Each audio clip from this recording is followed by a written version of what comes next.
The story begins in a time when Europe was trembling under the weight of kingdoms and crowns, a time when alliances were stronger than love, and marriages were not unions of hearts, but contracts of power. It was the 16th century, the age of Renaissance, a world painted with the colors of art, invention, and war. Castles rose like mountains over green valleys, and inside their stone walls lived kings, queens, and princes who bore not only golden crowns, but also the burden of duty. Among them was Prince Alexander of Valoria, heir to one of the most powerful thrones in Europe. He was a young man of 25, trained in the art of war, fluent in Latin and French, skilled in swordplay, and admired by nobles across the continent.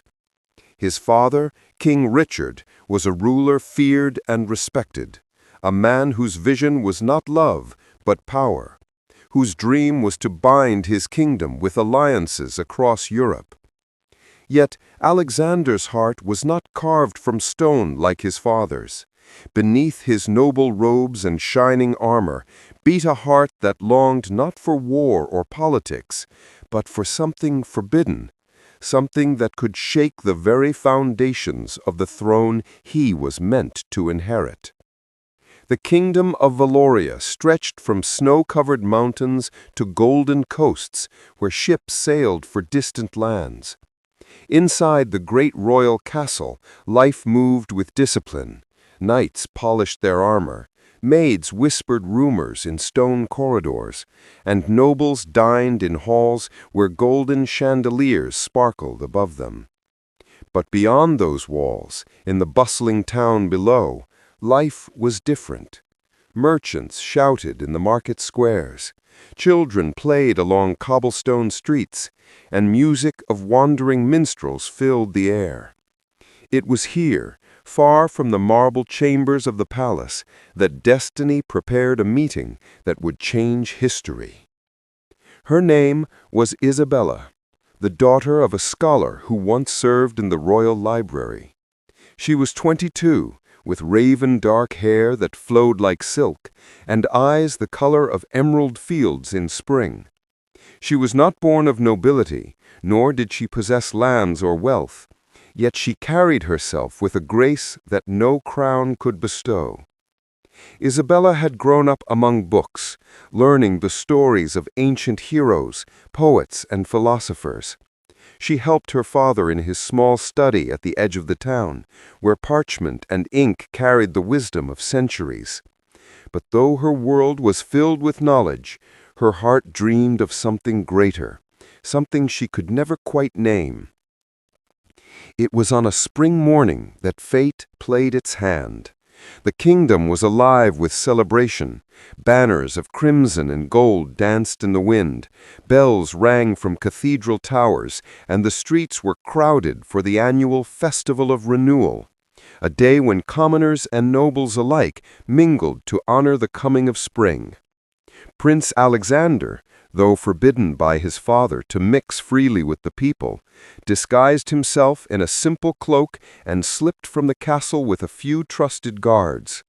He wished to see his people not from the throne, but with his own eyes, to hear their laughter, their songs, their cries.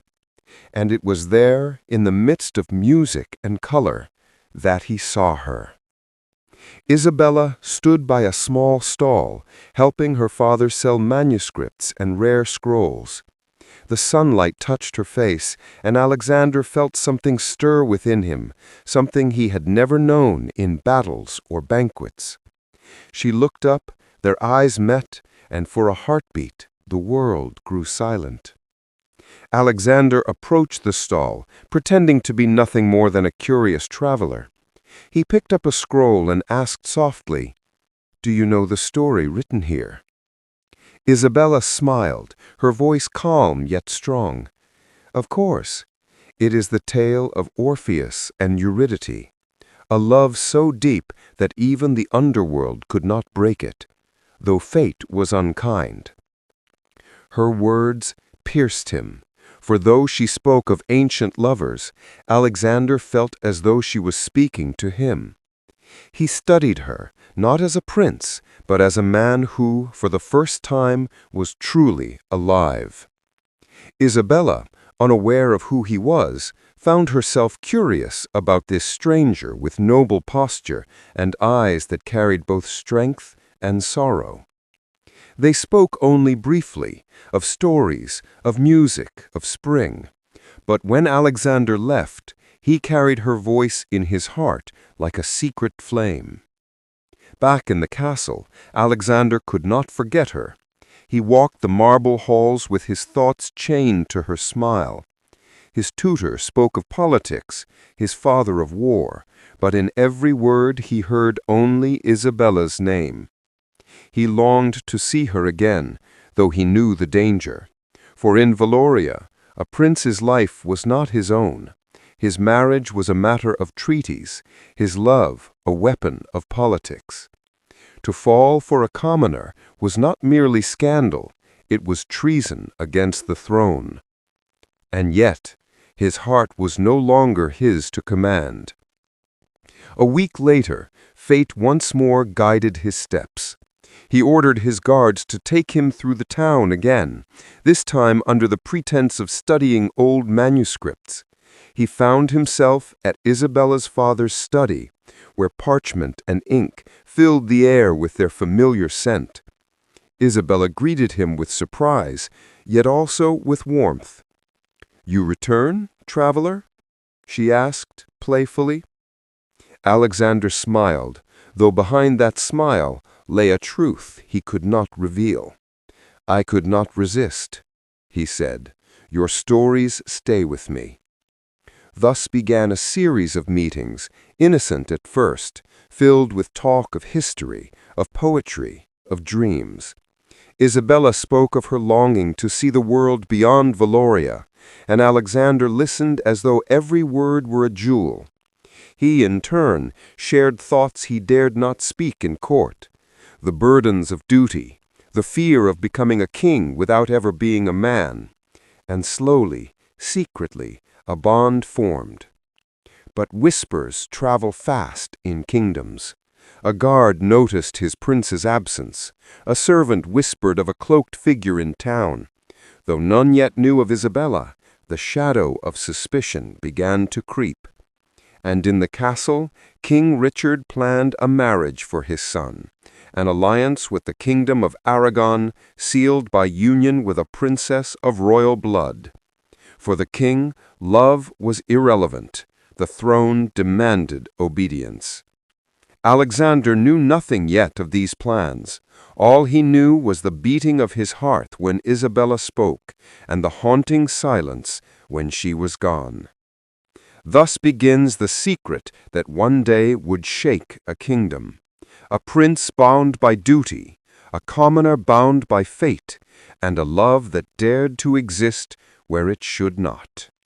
For in the heart of Valoria, beneath the weight of crowns and swords, two souls had met, and history itself trembled. The days after Alexander's visits to Isabella's study passed with a strange rhythm.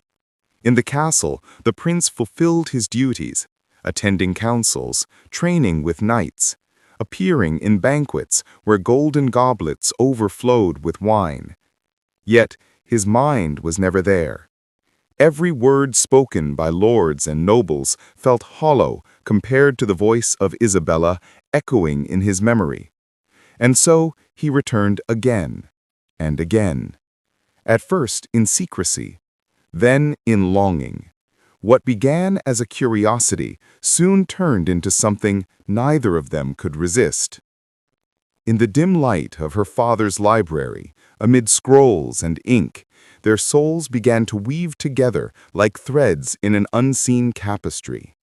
Isabella would read aloud from the works of Dante or Petrarch, her voice soft, her eyes alight with passion for words. Alexander, though he had heard poets before, listened as if the verses were written only for him. One evening, as twilight painted the sky with shades of purple, Alexander invited Isabella to the old gardens behind the monastery near the town. Few ventured there, and he knew they could speak without fear.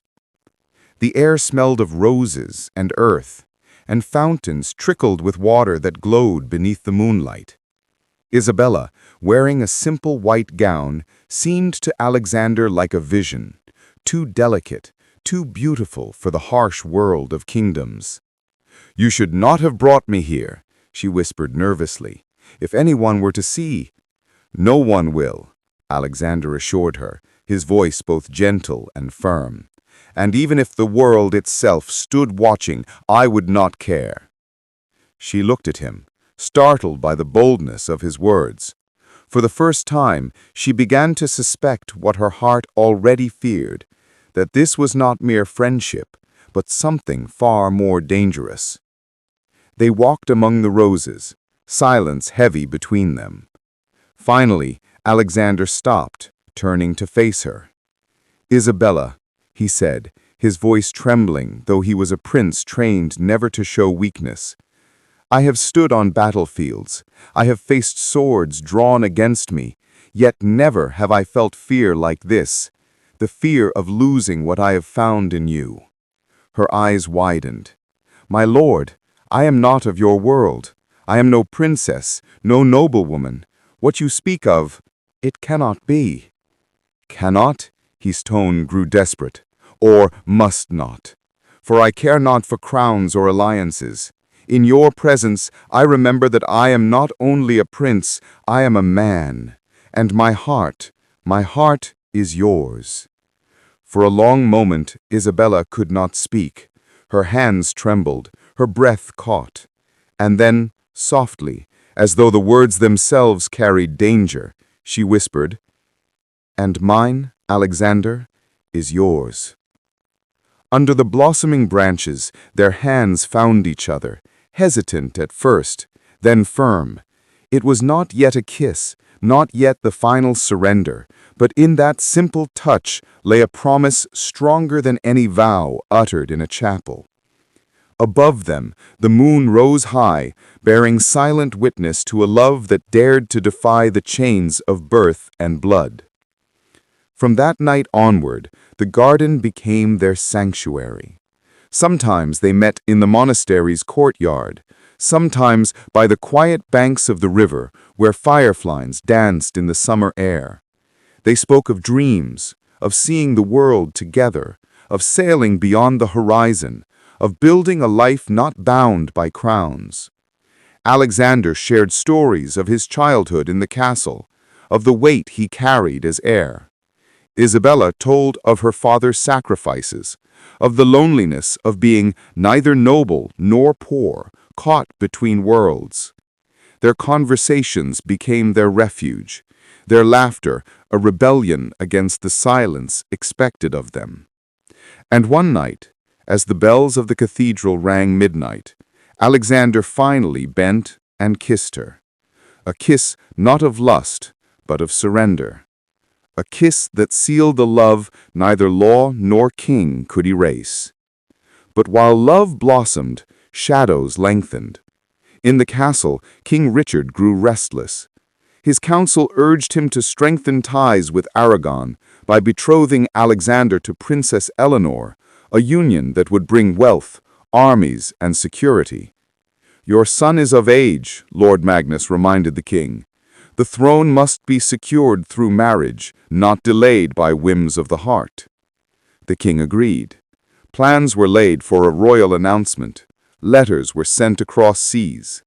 All the while, Alexander remained blind to the storm gathering above him. One evening, as they sat by the river, Isabella's face was troubled. "Alexander," she said, "I fear this cannot last. The world you belong to, it will not forgive us. Already I hear whispers in the town, rumors of a cloaked noble who visits the scholar's daughter. If your father learns—" He took her hands firmly. "Let him learn. Let the world itself rise against us. I would fight them all for you." But she shook her head. "You fight with swords. This battle is fought with chains you cannot break. Duty, blood, the crown itself. Her words pierced him, but only deepened his resolve. Then let the crown shatter, he swore. Unbeknownst to them, a servant loyal to Lord Magnus had followed Alexander one night, watching from the shadows as the prince met with Isabella. Though he heard no words, he saw enough, the closeness, the tenderness. By morning, Magnus knew of the secret romance. For him, this was no love story. It was an opportunity. Before the storm could break, there was still light. During the midsummer feast, Alexander once more disguised himself and joined the town's celebration. He found Isabella among the crowd, her dress the color of dawn. Music filled the square, violins and lutes weaving melodies through the night. He held out his hand. "Dance with me." She hesitated, glancing around nervously. "Alexander." "Not prince, not noble," he interrupted. "Tonight, I am only a man who loves you." And so, in the heart of the festival, surrounded by laughter and song, they danced, not as prince and commoner, not as duty and defiance, but as two souls bound only by love. For that brief moment, nothing else existed. But moments, like blossoms, are fleeting, and as the music faded, destiny drew closer. For in the shadows of the castle, plans were already in motion. The secret flame that burned between Alexander and Isabella was no longer theirs alone. Soon the world would know, and history itself would change. The royal court of Valoria glittered with jewels and silks, but beneath its surface pulsed ambition and deceit.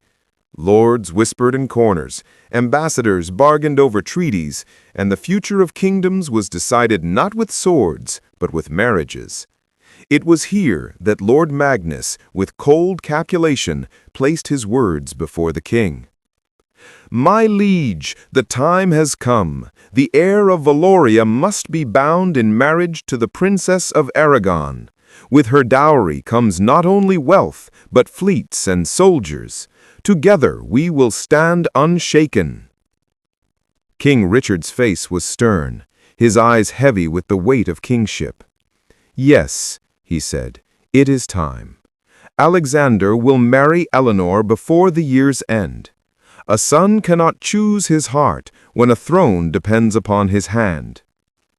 The council applauded, their voices echoing in the vaulted chamber. None dared question the king, save only fate, which already wove a different design. That night, Richard summoned his son. The great hall was dim, candles flickering like restless spirits. "Alexander," the king began, his voice like iron, "your duty calls. You will marry Eleanor of Aragon. The treaty is signed, the dowries agreed. In her hand lies the future of Valoria." Alexander's heart turned to stone. "Father," he said carefully, "I cannot. Cannot or will not. I respect my duty, but my heart belongs elsewhere." Richard rose from his throne, fury burning in his gaze. "A prince's heart is his crown. You will not speak of love to me as though it matters more than armies and alliances. This is not a choice, Alexander. It is a command." But Alexander, though trembling, stood tall. "I am your son, and one day I shall be king, but I will not build my reign upon a loveless bond." The hall grew silent. The distance between father and son widened into an abyss. Meanwhile, Isabella remained unaware of the storm raging in the castle. She awaited Alexander in the gardens, where the scent of roses still clung to the summer air. But he came later than usual, his face shadowed with sorrow.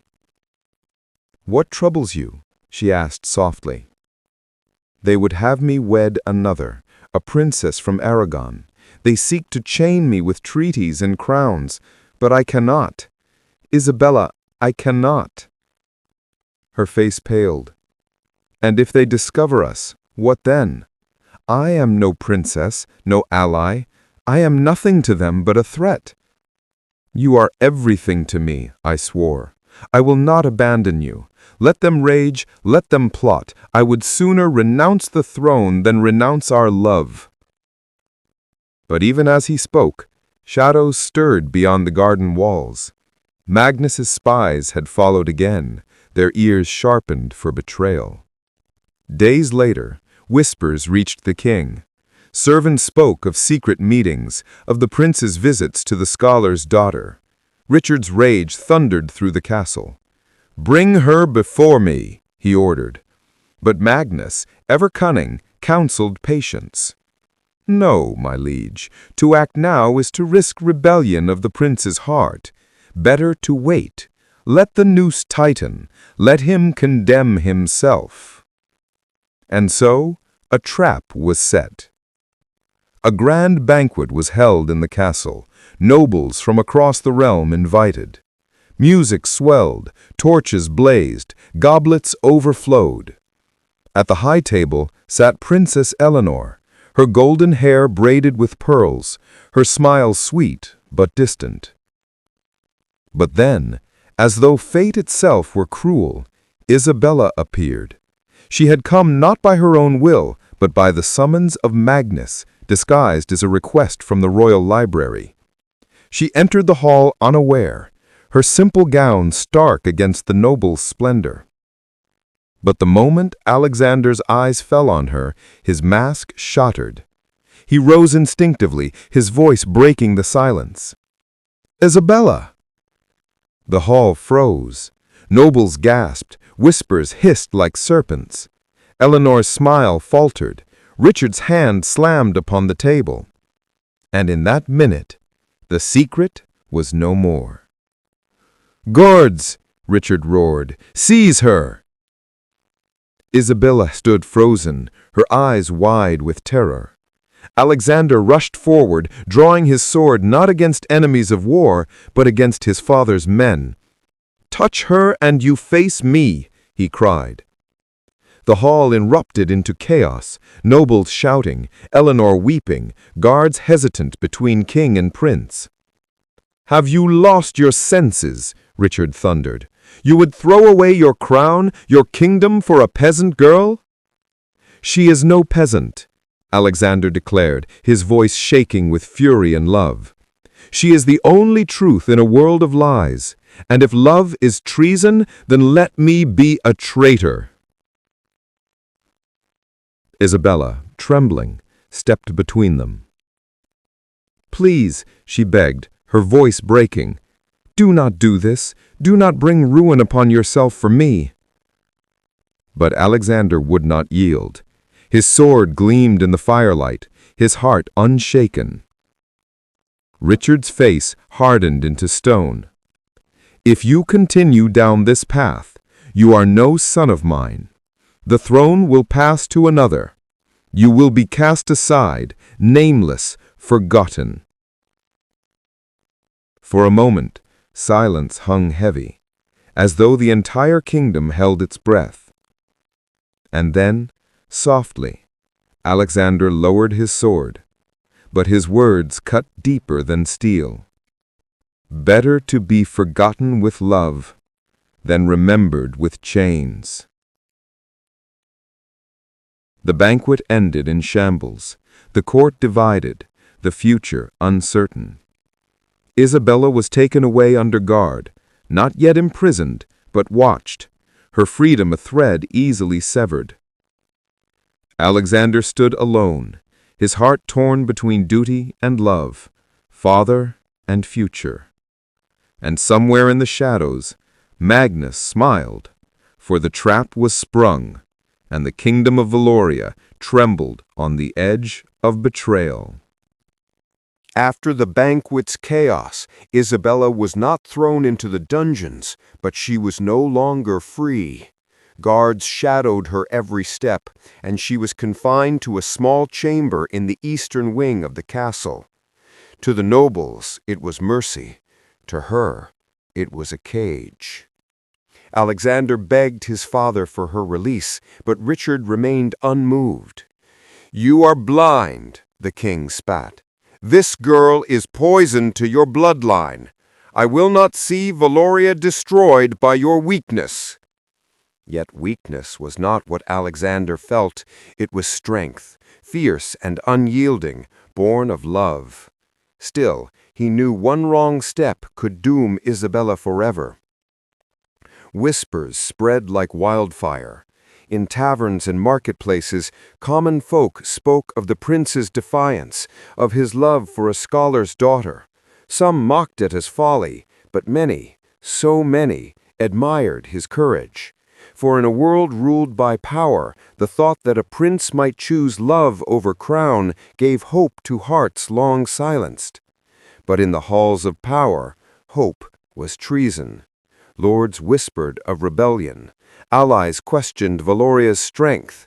And Magnus fanned the flames, reminding all who would listen that a kingdom without obedience was a kingdom ready to fall. One night, Alexander crept to Isabella's chamber. Guards hesitated before their prince, but his command silenced their doubts. Inside, he found her by the window, staring at the moon as though it alone understood her sorrow. "You should not be here," she whispered. "Then let the whole castle hear me," he replied. "Let them chain me, let them banish me, but I will not let them keep us apart." Her eyes filled with tears. "Alexander, this love of ours, it is beautiful, but it is also a weapon in their hands. They will use it to break you." "Then let them try," he said, taking her hands. "For what is a king without his heart, and what is a man who surrenders his soul?" Days later, King Richard summoned his son again. The throne room was colder than stone itself, banners heavy in the air. "You will choose," the king declared. "Marry Eleanor and secure Valoria's future, or cling to this girl and lose everything, crown, title, even your name." The words cut like iron chains. Alexander stood silent, his jaw tight, his fists clenched. And then Richard delivered the final blow. "If you refuse, Isabella will not leave this castle alive." The hall grew still. Alexander's blood turned to fire. He wanted to draw his sword, to strike down the very man who threatened her. But he knew this was not war fought with blades. This was war of patience, cunning, and sacrifice. That night, Alexander sought the counsel of his most loyal knight, Sir Edmund. Together they plotted. "If I stay, she dies," Alexander confessed. "If I obey, I die within myself. There must be another way." Edmund leaned close. "There is talk among the guards. The people whisper of rebellion. They would follow a prince who stands for love, not politics." Alexander realized then their love was no longer theirs alone. It had become a spark, igniting hearts beyond the castle walls.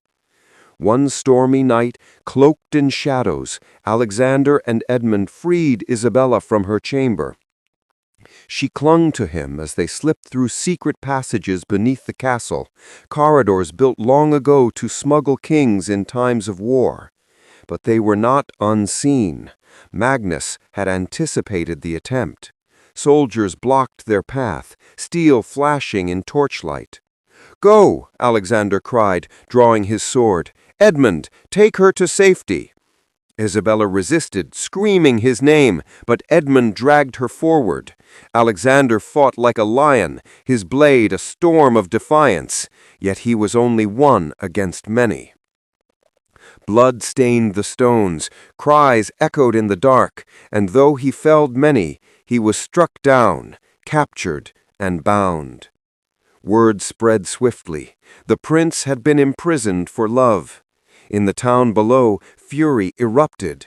Bells rang not for celebration, but for uprising.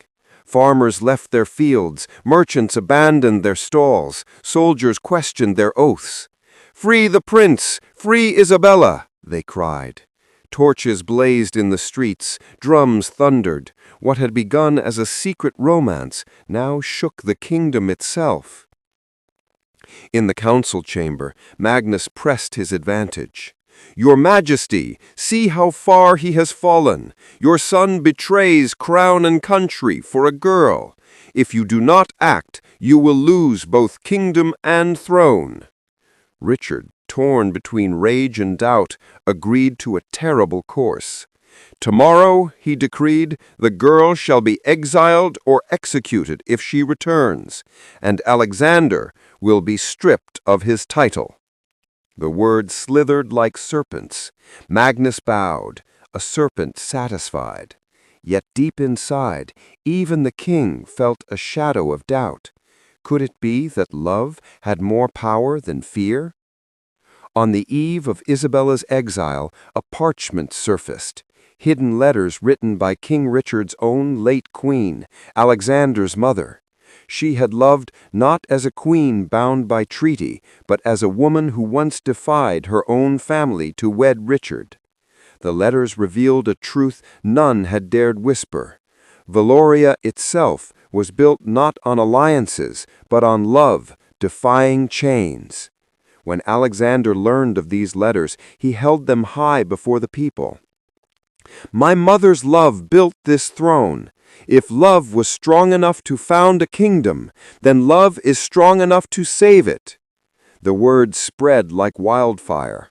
Nobles wavered, soldiers faltered, and commoners rallied with renewed fury. For the first time, the crown trembled before the voice of its own people. The castle stood divided, the people rising, the king uncertain. Isabella faced exile, Alexander faced disgrace, and Magnus pressed for ruin.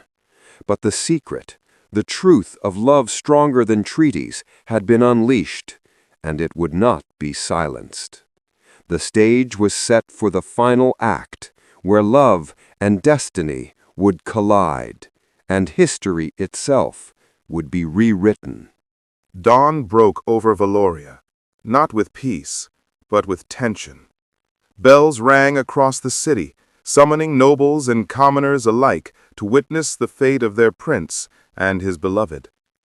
The castle square filled with thousands, some in silks, some in rags, but all united by a single whisper that ran like fire through the crowd. Today, love will be judged. At the center of the square stood a raised platform. Guards lined its edges, their armor gleaming in the pale light. Alexander was brought forth, his hands bound in chains, his face bruised but unbroken. Isabella stood beside him, her simple gown torn, her hair unkempt, but her eyes still burned with defiance. King Richard arose before the people, his voice like thunder. "My son has betrayed crown and kingdom for the folly of desire. Today he shall be stripped of his title, and this woman banished forever from Valoria." The words struck the crowd like a blade. Cries erupted, some of outrage, some of sorrow, some of rebellion. Before Richard could finish, Alexander stepped forward, his chains clattering.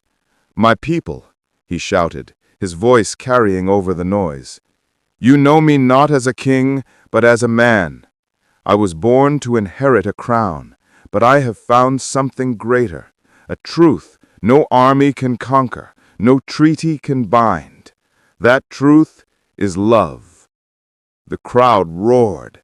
Farmers lifted their fists, merchants raised their banners, women wept openly.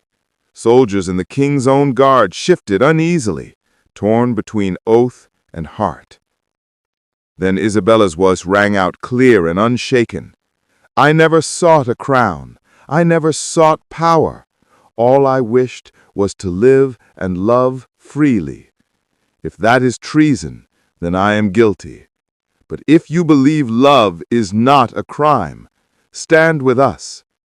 The crowd exploded in cries of support. "Long live Alexander! Long live Isabella!" The king's face darkened. "Silence them," he ordered. But the people did not obey.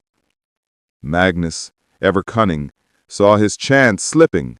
He drew his sword and shouted to the guards, "Strike them down! Kill the traitor prince before the kingdom falls!" Chaos erupted. Some guards advanced, blades drawn, but others hesitated, their loyalty shaken. And then, like a tide breaking, the people surged forward. Torches blazed, stones flew, and the castle square became a battlefield of voices and steel. Alexander broke free of his captors, seizing a fallen sword. By his side stood Isabella, refusing to flee, her courage shining brighter than armor. Edmund, his loyal knight, rallied those who still believed in the prince.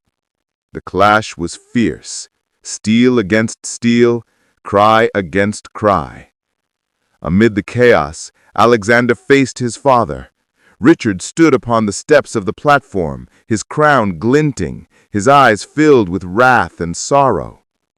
"You would destroy your own kingdom for this girl?" the king thundered. "No," Alexander replied, his voice steady.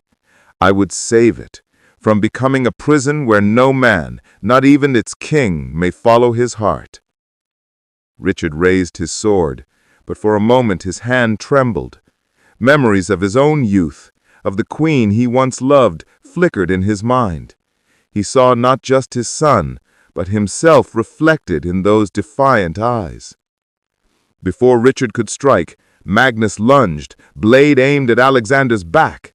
Isabella screamed a warning. Alexander turned, clashing with Magnus in a duel fierce and desperate. Blow after blow rang through the air. Magnus fought with the fury of ambition, Alexander with the strength of love. At last, with a final strike, Alexander disarmed him. Magnus fell to his knees, hatred burning in his eyes. The crowd roared not for blood, but for justice. Guards seized Magnus, dragging him away as the people shouted for his end. All eyes turned to Richard. His throne, his power, his very legacy trembled in that moment. He could order their deaths and drown the rebellion in blood, or he could yield and change history forever.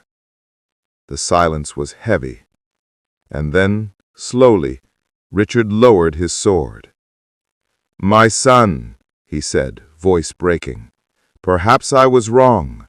Perhaps love is not the enemy of kingship, but its salvation. If this is your path, then walk it, with my blessing." The crowd erupted in thunderous cheer.